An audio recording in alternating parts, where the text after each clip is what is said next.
Okay. तुम्ही हे group healing म्हणजे कॉर्पोरेट, तुम्ही मला सांगितलं की कॉर्पोरेट सेशन्स तुम्ही घेतात. येस. सो ह्याच्याबद्दल थोडंसं मला सांगा ना. ओके. सो कॉर्पोरेट सेशन्स घेण्यामागचा रिझन हे होता की जो त्रास मला झालेला कॉर्पोरेट लाईफमध्ये, तर तो इतरांनाही होतोय आणि त्याच्यासाठी कोण काय काम करतंय का? तर मला तरी असं दिसतंय की 95% काम नाही केलं जात कॉर्पोरेट वर्ल्डमध्ये. जर एम्प्लॉईची मेंटल हेल्थ चांगली असेल ना, तर त्याची प्रोडक्टिव्हिटी ऑटोमॅटिकली चांगली होणार आहे, बरोबर? पण आपण त्याला गृहीतच धरत नाही की त्याची मेंटल हेल्थ चांगली असली पाहिजे. आता एक छोटंसं उदाहरण तुम्हाला सांगते की समजा तुम्हाला एक मोठा प्रोजेक्ट आला आहे आणि तुम्हाला त्याच्यावर काम करायचं आहे. पण मी तुम्हाला एक छोटीशी कंडिशन टाकली की सर तुम्ही हा प्रोजेक्टवर काम करायचं आहे, पण संध्याकाळी 6:30 वाजता ठाणा स्टेशन किंवा घाटकोपर स्टेशन किंवा CST स्टेशनच्या बाहेर उभं राहून हे काम करायचं आहे. मग तुम्ही कराल का? एवढ्या आवाजात तर नाही. नाही. ओके. मग अशा जागेमध्ये जर सांगितलं किंवा तुमच्या केबिनमध्ये बसून तुम्हाला काम करायला सांगितलं, तर तुम्ही कराल का? नक्की. आता बघा हां, दोन्हीकडे तुम्ही सेम आहात आणि तो प्रोजेक्ट पण सेम आहे.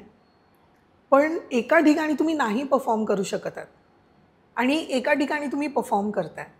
सो काय झालं आहे फरक, की तुमची केपेबिलिटी चेंज झाली आहे. का चेंज झाली आहे? Because of the surround noise.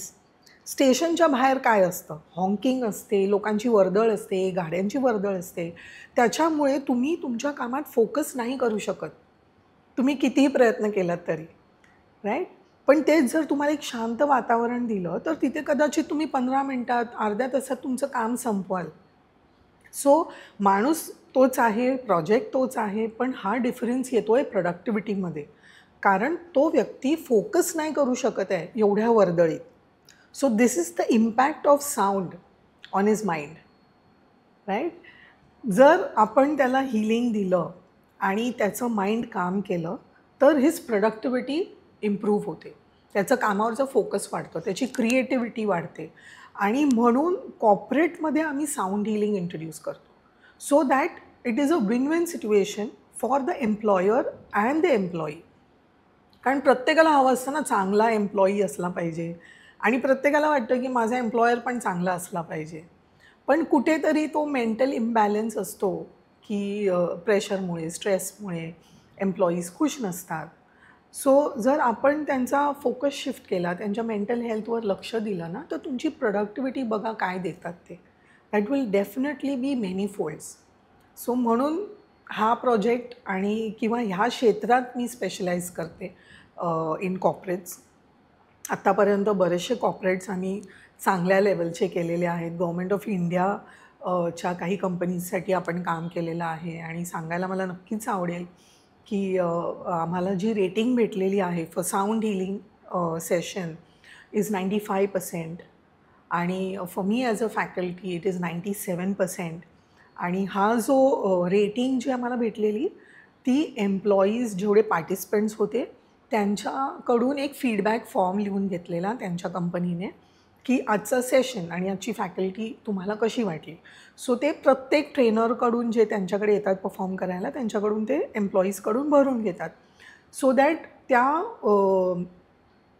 त्या ट्रेनिंगची म्हणा किंवा त्या प्रोग्रॅमची पुन्हा एकदा गरज आहे का किंवा तो कसा वाटला हे जाणून घेण्यासाठी.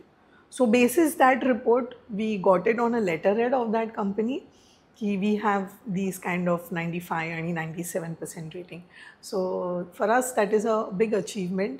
आणि त्याचबरोबर आपण खूप साऱ्या कंपनीजमध्ये पण काम केलेलं आहे. We have worked with Tata Power thermal plant, we have worked with MMRDA, LIC, RCF आणि लवकरच 2 दिवसातच आपल्या अजून एक इंडियन गव्हर्मेंट ऑर्गनायझेशनसाठी आपण सेशन्स घेणार आहोत.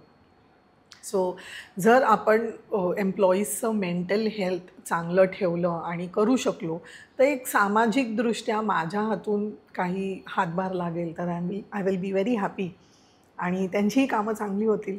नक्की नक्की नक्की. तुम्ही हा व्हिडिओ इथपर्यंत बघितलात म्हणजे हा नक्की व्हिडिओ तुम्हाला आवडला आहे. ह्याचा पूर्ण व्हिडिओ, पूर्ण पॉडकास्ट आपल्या मेन यूट्यूब चॅनलवर आहे, ज्याचं नाव आहे वन टेक विथ अनिकेत. हे चॅनल तुम्ही नक्की फॉलो करा. आणि इंस्टाग्रामवर आम्ही बऱ्याच रील्स ह्या व्हिडिओच्या अपलोड केलेल्या आहेत, त्या पण तुम्ही सगळ्या बघा. आणि वन टेक विथ अनिकेत हे इंस्टाग्राम चॅनल पण फॉलो करा.